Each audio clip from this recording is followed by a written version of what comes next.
अघोरी एक ऐसा शब्द जिसे सुनकर अच्छों की रूह कांप जाती है। लोग उनकी कहानियां, उनसे जुड़ी बातें सुनकर काफी डर जाते हैं। ये सब सुनकर लोगों को एक मिस्टीरियस फील होती है, जिसके बाद लोगों के मन में सवाल उठता है कि अघोरियों का असली सच क्या है। क्यों अघोरी इतने डरावने होते हैं और उनके तंत्र मंत्र का सच क्या है। पहला राज, क्या शवों के साथ अघोरी करते हैं वासना पूरी। अघोरी बाबा के रहन सहन को लेकर आपने कई बार कई तरह की विवादित बातें सुनी होंगी।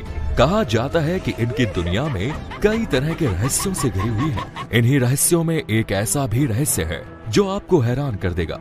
दरअसल अघोरियों को लेकर कहा जाता है कि वो शवों के साथ गंदी हरकतें करते हैं।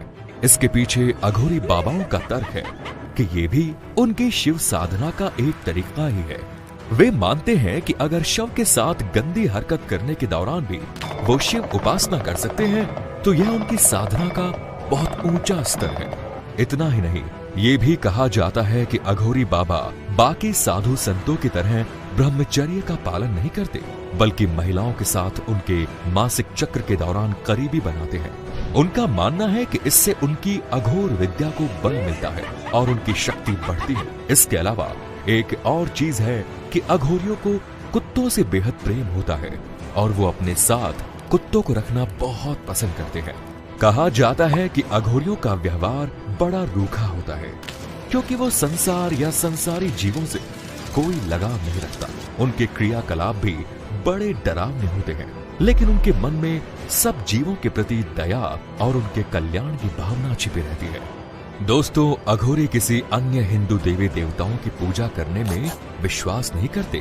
उनके अनुसार भगवान शिव ही परम विध्वंसक है और केवल वही उन्हें मोक्ष की प्राप्ति करवा सकते हैं। दूसरा राज, क्या शव का मांस खाते हैं अघोरी। वहीं दोस्तों, बहुत से इंटरव्यूज और डॉक्यूमेंट्रीज में ये बात खुद कई अघोरियों ने मानी है कि वो इंसान का कच्चा मांस खाते हैं। अक्सर ये अघोरी शमशान घाट में ही रहते हैं और अधजली लाशों को निकालकर उनका मांस खाते हैं। शरीर के द्रव्य भी प्रयोग करते हैं। इसके पीछे उनका मानना है कि ऐसा करने से उनकी तंत्र करने की शक्ति प्रबल होती है। वहीं जो बातें आम जनमानस को अजीब लगती हैं, अघोरियों के लिए वो उनकी साधना का हिस्सा है। इसके साथ ही अगर आपने अघोरियों की तस्वीर देखी होंगी तो ये जरूर पाया होगा कि उनके पास हमेशा एक इंसानी खोपड़ी जरूर रहती है। अघोरी मानव खोपड़ियों को भोजन के पात्र के रूप में इस्तेमाल करते हैं, जिस कारण इन्हें कपालिक कहा जाता है। इसके साथ ही कहा जाता है कि ये प्रेरणा उन्हें शिव से ही मिली है। तीसरा राज, हर इंसान का जन्म होता है अघोरी रूप में। अघोरियों का मानना है कि हर व्यक्ति अघोरी के रूप में जन्म लेता है। उनका कहना है कि जैसे एक नन्हे बच्चे को अपनी गंदगी भोजन में कोई अंतर नहीं समझ में आता, वैसे ही अघोरी भी हर गंदगी और अच्छाई को एक ही नजर से देखते हैं। वहीं शिव की तरह उनके भक्त अघोरी भी भस्म धारणा करते हैं। शरीर पर भस्म लगाने के पीछे उनका मानना है कि शरीर नश्वर है और एक दिन राख बन जाएगा। एक कारण ये भी है कि भस्म को शरीर पर मलने से त्वचा के रोम छिद्र बंद हो जाते हैं। इससे सर्दी का एहसास नहीं होता। गर्मी में शरीर की नमी बाहर नहीं जाती, जिससे तपन का एहसास नहीं होता। साथ ही मक्खी, मच्छर और कीट पतंगे भी नहीं काटते। दोस्तों, अघोर पंथ में शमशान साधना का विशेष महत्व है। अघोरी जानना चाहता है कि मौत क्या होती है और वैराग्य क्या होता है। आत्मा मरने के बाद कहाँ चली जाती है? क्या आत्मा से बात की जा सकती है? ऐसे ढेर सारे प्रश्न हैं जिसके कारण अघोरी शमशान में वास करना पसंद करते हैं। वे मानते हैं कि शमशान में साधना का शीघ्र फल मिलता है। वहाँ किसी का आवागमन न होने से साधना में विघ्न भी नहीं पड़ता। शमशान में तो शिव का वास है, उनकी उपासना से मोक्ष मिलता है। चौथा राज, अघोरियों के पास है हर बीमारी का इलाज। यही नहीं दोस्तों, बहुत से अघोरियों ने यह भी दावा किया कि उनके पास एड्स और कैंसर का भी इलाज है। हालांकि इसका कोई वैज्ञानिक प्रूफ नहीं है। फिर भी अघोरियों का कहना है कि शव के शरीर से तेल निकालकर उन्होंने बड़ी से बड़ी बीमारी का इलाज ढूंढ लिया है।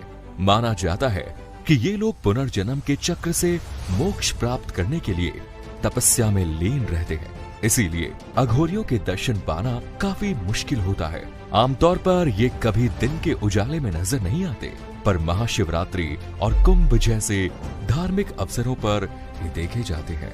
5 राज 3 तरह की साधना करते हैं। इसके अलावा वो ये इन इंसानों कपालिका को खाने के बर्तन की तरह भी उपयोग करते हैं। वहीं माना जाता है कि माँ काली इन अघोरियों की रक्षा करती है। इसके अलावा अघोरी दूसरे साधु संतों से कई मान्यताओं में अलग भी है, जिसमें पहला है भोजन, जहाँ दूसरे सभी साधु संत अपने जीवन में केवल एक शुद्ध शाकाहारी भोजन करते हैं। वहीं अघोर पंथ के सदस्य शाकाहारी भोजन के साथ मांस, मछली और मदिरा का भी सेवन करते हैं। एक और जहां अन्य साधु संत भिक्षा मांगकर अपना जीवन यापन करते हैं, वहीं अघोरी बहुत ज्यादा जरूरी होने पर भी भिक्षा मांगते हैं। यदि उनके पास खाने को न हो तो वो कई दिनों तक इंसानी मांस और रक्त के सहारे भी जीवित रह जाते हैं। तो दोस्तों, ये तो हो गई भोलेनाथ के सबसे बड़े भक्त कहे जाने वाले अघोरियों के बारे में बातें। लेकिन दोस्तों, इनके सिवा भी हम आप जैसे लोग महादेव के भक्त हैं। लेकिन अगर हम कहें कि महादेव की पूजा करने से श्राप लगता है, तो आप हमारी बात पर यकीन नहीं करेंगे। पौराणिक कथाओं के मुताबिक एक बार सृष्टि के कल्याण के लिए राजा दक्ष ने विशाल यज्ञ का आयोजन करवाया, जिसमें सभी देवताओं को बुलाया गया। उस विशाल यज्ञ में सभी देवता पहुंचे। वहीं भोलेनाथ और माता सती भी यज्ञ में शामिल होने पहुंचे, लेकिन शंकर जी ने दक्ष को प्रणाम नहीं किया, जिस वजह से दक्ष शिवजी पर क्रोधित हो गए और उन्होंने भगवान शिव को श्राप दिया। प्रजापति ने कहा कि आगे से शिवजी किसी भी यज्ञ में भाग नहीं लेंगे। राजा दक्ष के इस श्राप से शिवगण नंदी भी क्रोधित हो गए और उन्होंने कहा कि जिस मुख ने महादेव का अपमान किया वो बकरे का हो जाएगा। इसके साथ ही दक्ष के सभी सहयोगियों ने भोजन के लिए दर दर भीख मांगनी पड़ेगी। शिवजी के वाहन नंदे के इस श्राप से भृगु ऋषि भी क्रोध से लाल हो गए और क्रोध में आकर उन्होंने शिव भक्तों को श्राप दे दिया कि जो भी शिव की पूजा या व्रत करेगा वो शास्त्रों के खिलाफ माना जाएगा। उन्हें भस्म लगाकर और जटा धारण करना होगा। वो सभी वेद शास्त्रों के विरुद्ध होंगे। उनको शमशान में रहना होगा। कहते हैं इसी श्राप के चलते शिवजी के सबसे बड़े भक्त अघोरी अपने शरीर पर भस्म लगाकर शमशान में निवास करते हैं। दोस्तों, इस कथन की सत्यता पर हम मोहर नहीं लगाते, क्योंकि कई जगह इस कथा का वर्णन है और कई जगह पर नहीं। इसके साथ ही आपको बता दें कि भगवान शिव को अघोरनाथ भी कहा गया है।